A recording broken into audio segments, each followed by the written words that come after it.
Is this hand going to get me? He was trying. And now I think we can go all the way back to the end of this area. No, we got to jump down here, don't we? I don't know. I really don't know. So here's what we're going to do. Because I don't know if this is going to get really backtracky or not. Let me put my sword away, then I'll fight you. Link, there you go. There you go. Okay. Here's what we're going to do. We're going to pop Ferrari's Wind. This way, if I jump down this hole and it turns out to be the wrong thing, I can just really quickly teleport back to this room. Which is up in the top of the temple, which is kind of where I want to be. Okay. So, Golden Sun...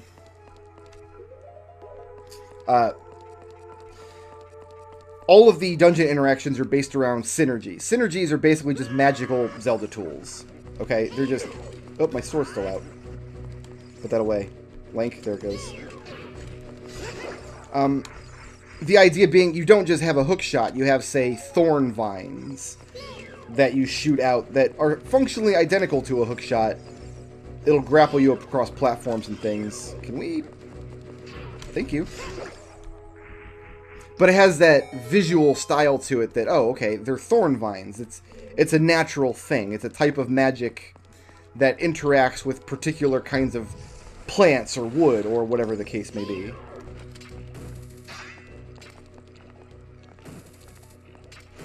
There we go. I think we just need to come down here to get a key. I actually don't remember why we're coming down here.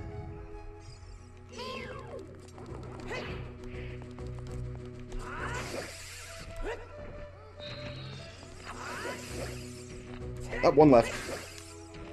None left now. So Golden Sun designed the same kind of dungeon puzzles that Lufia 2 did, but then went that extra step and made sure that, like, we're going to have a wind dungeon. We're going to make sure that all of the, like, all of the trickery, all of the, yeah, just a key here. So now I do kind of want to go back up, I think. All of the trickery is, thematically appropriate. If we do a wind dungeon, we want to make sure that all of the synergy does, like, windy things in this dungeon. That's a good thing because it really aids the sense of place. Lufia 2's dungeons can feel very arbitrary, and if you look at maps of Lufia 2, you can see that the maps are basically just blocks and tiles. There's like a stone tower, there's like a brown cave, and like any map could be anywhere in the game. Whereas Golden Sun's maps, they're all a particular place in the game world. How this ties into Zelda is that 2D Zelda games could get away with either style, and did, and they often mixed and matched them. A 3D Zelda game, though, because you've got this extra fidelity, because you've got a slower and more deliberate pace of movement through the game worlds, just by virtue of it having a third dimension, like this room here isn't just a 16 by 16 tile area. It's actually a space that you have to build and texture. The gamey elements stand out a lot more. Mario 64 is an excellent example of a very gamey style. It's just, like I said, just platforms floating through just empty voids. Every level in Mario 64 is just a platform floating through the empty void of space. And you can usually get a vantage point somewhere in the level and use your C up free look and get a look of the whole level, and it's just, yep, this whole level is just 16 platforms floating here, and some of them are spinning, and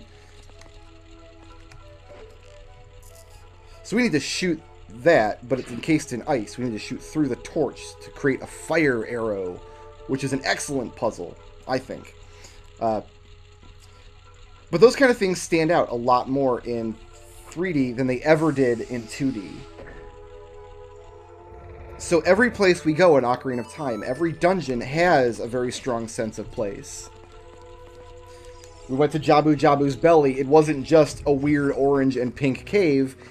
they actually structured it like a belly. They actually thought of what kind of puzzles would plague a player in Jabu Jabu's belly. Well, I guess it would be... oh, we gotta be careful not to get smashed here. We're gonna run to this switch. I think we run to a treasure box. As long as we avoid the shadows here, we'll be alright. Oh, we almost got smashed. We're fine. We're fine, though. Everything's great. But yeah, it's like, what kind of puzzles? Look, we can have, like, Jabu Jabu's being eaten by a magical parasite. Okay? And you have got to kill the tentacle monsters in his belly in order to open electrified paths of the parasite monster that's plaguing him. For an example of why you can't have really gamey puzzles in a 3D game, look at this gargle mesh. So, I gotta put together the block puzzle in a minute. And it's like, ugh. This is the weakest part of this dungeon by far, and it's because... I mean, look at it. It's like, the block pushing puzzles are fine, you know, but when you do them in 3D, they look really, really artificial. They end up looking really gamey, for lack of a better term.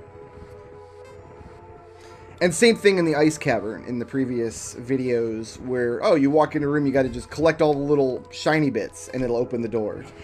So Ocarina has that kind of stuff, and it feels very arbitrary and out of place when it relies on those kinds of things.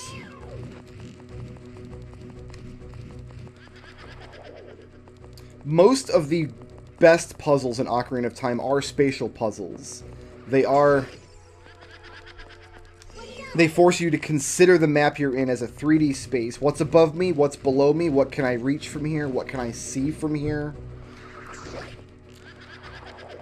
And the best Zelda dungeons from here going forward use those types of interactions in very clever ways. Majora's Mask has like racetrack areas in dungeons because you can Goron roll. You can turn into a Goron and roll like a bowling ball.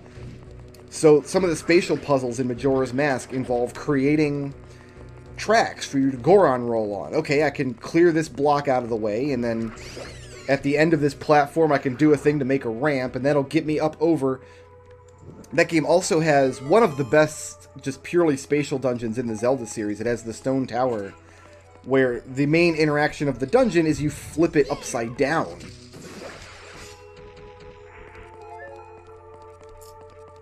Which is extremely good. Twilight Princess has the Water Temple, which has some good spatial puzzling in it, because it's got this huge center stairwell that's a set of stairs in one sense, but if you get the water flowing, it turns into like a water chute, and then it flows down the stairs,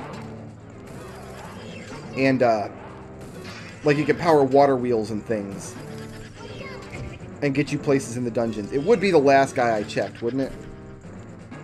Oh, I was trying to hookshot, not bow. That's why I didn't hit him. The real guy does a little flourish. Oh, but I missed him. There we go. Sometimes the L targeting doesn't grab the right ghostly. There we go, that's him. But yeah, he does a little flourish. And you got to make sure that you target the right little ghostly fella. Is that him? I hope so. Nope, it was not.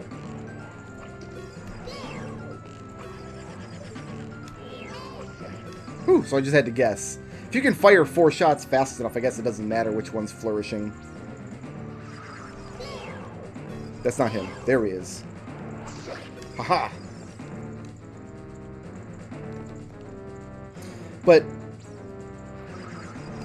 Forest Temple does this in a way that makes it look effortless. It's him. No, it's not. Oh, damn it. It makes it look effortless, but it must have been an incredibly large amount of work. No, I want you. No, I didn't. I don't know which one I want. Hopefully it's you. It was. So you got like this giant stone chamber in the middle of the dungeon that has the 4 torches that correspond to the 4 little mini-boss ghosts that you have to fight.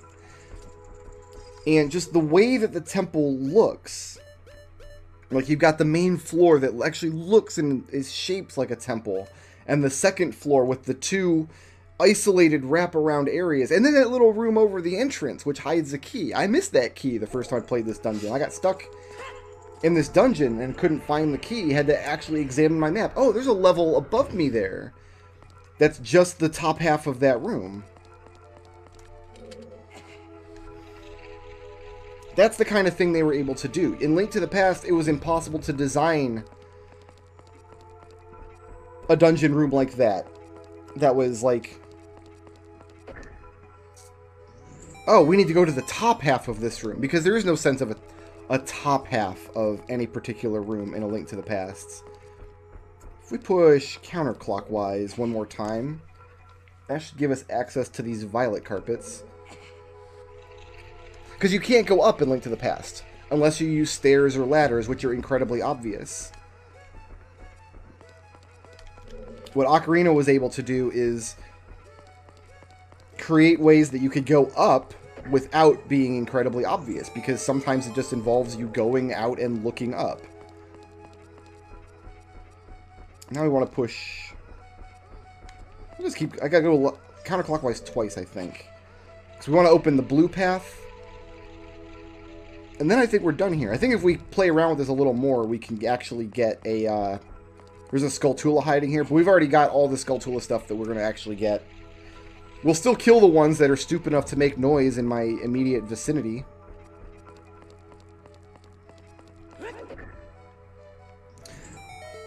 But it's not just the puzzles. It's not just the sense of place and the mechanics of the puzzles. The boss fights make excellent use of 3D space in this game as well. We'll see that in this boss fight here, where you have to be aware of movement in a 360-degree ring around you. Like, the arena is literally this 360-degree ring, and you got to check all these paintings.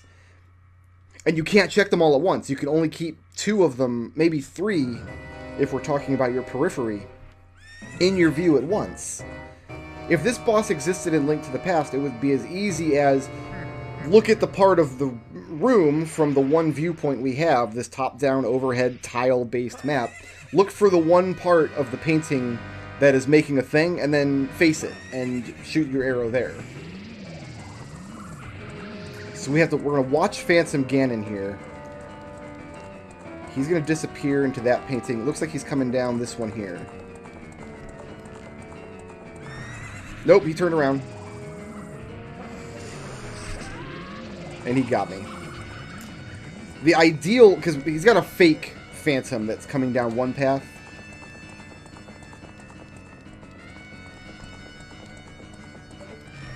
And then a real Phantom coming down another path. Your ideal setup is that he's coming at you from 2 different paintings side by side, so you can kind of watch for him from 2 angles. Is it him? Yep, here he comes. Get back in that painting, son. What do you think this is? Link Between Worlds?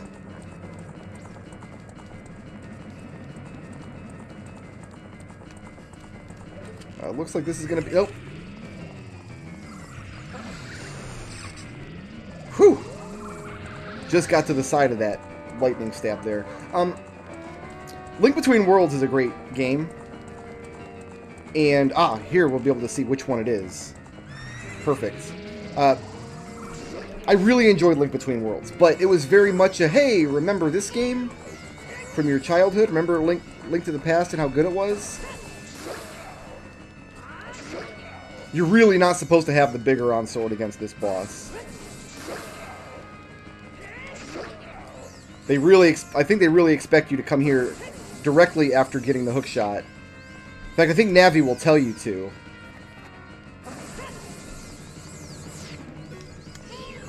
Let's recenter my fairy there a little bit. My view was kind of clipping down beneath the, down like in a gopher hole or something.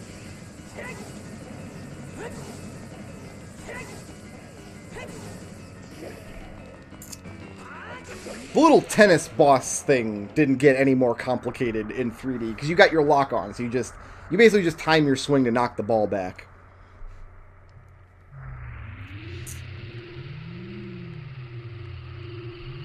I'm gonna have a drink of water while I'm waiting for Ganon to finish gloating. Ah. Refreshing.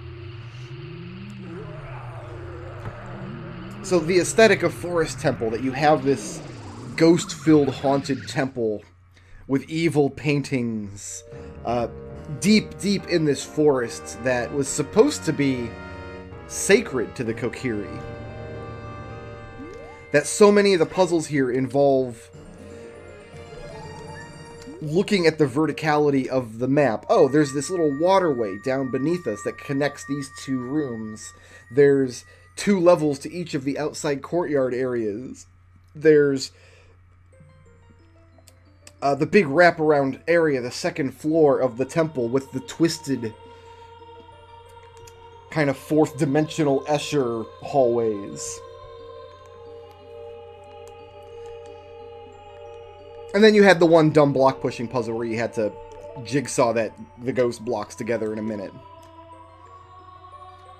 But then you kick it off with this awesome boss fight. And this might be the first time in the Zelda series that I'm aware of that one of like the mid-game bosses actually has storyline relevance. Because, you know, you look back at Link to the Past, Link Awakening, whatever, you go to the end of the dungeon and it's just, you fight the biggest monster in the dungeon. And that's all it was. Here, though, because you have the game kind of split in half, you've got the kid dungeons and the big boy dungeons, and the game really opens up at this point in the game. Once you get your bow, you get your hookshot, you get this first medallion. Now that we have this first medallion, if we wanted, we could go back to the Temple of Time, travel back in time to Kid Link. The whole game opens up now. So this is the point in the game where they said, okay, we're going to have our little mid-game story beat. We're going to have a scene where you fight against Ganon's ghost on a terrible horse. We're going to have him kind of gloat at you a bit after you win that fight. We're going to come back and square the circle on the Deku tree, which is what's happening here. The big granddaddy Deku tree is dead, unfortunately. Ganondorf's curse took its toll. But the little Deku sprout here is happy to finally reveal this secret to me. That Link's not a Kokiri. Really, you don't say. First, I'm on the clothes are red. That's illegal in Kokiri Village. Yeah, but we kill this boss, we get a little more backstory on where Link came from. Why he was raised in the Kokiri Village. And this is the proper point in the story to have this little story beat. So, I mean, you even look at Link to the Past. I mean, who filled the role of the Phantom Ganon boss in Link to the Past? It was Helmasaur. It was King Helmasaur. Like, yeah, it was a fun boss. It was awesome. You could, like, throw bombs at his mask to blow it off. Or get 2 pixels inside of him to whack him with your hammer. But if you did that, he'd use his spiky tail and knock you on your butt. Like,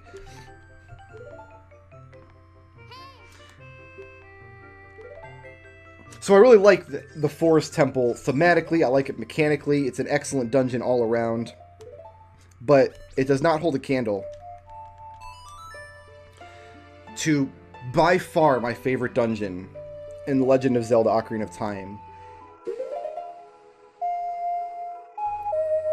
Shoutouts to Jordy Bear for sponsoring this video, and to everybody who helps make my channel possible by supporting me on Patreon.